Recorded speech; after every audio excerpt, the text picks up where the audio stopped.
Let us begin with the first step, that's creating a business profile.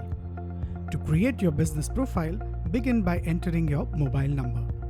When you have added a valid mobile number, the app will show a Get OTP option. Click on it and you will get an OTP on your phone.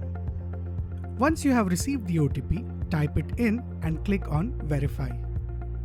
When your OTP is confirmed, you will be directed to the categories page. Zadinga Biz has multiple categories such as grocery and FMCG, jewelry, electronics, footwear, fashion, furnishing, and so on. Choose your business category to move to the next page. Let us choose Kirana, Grocery and FMCG as our business category.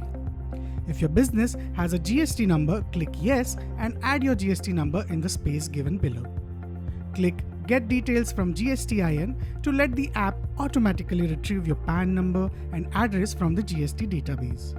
Adding your GST number to Zadinga Biz means all your documents like bills and receipt will show your GST number by default.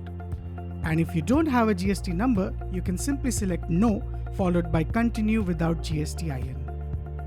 Remember, you can access all the features of Zadinga Biz even if you do not have a GST number. Once you click on No, I don't have a GST number, you will be directed to the next page. Now enter your business name and address. When you input your PIN code, the city and state will be filled in automatically. Then click Confirm. Lastly, you'll be required to add your full name and email address. After that, click on Finish Setup. Zadinga Biz will then set up your business dashboard for you.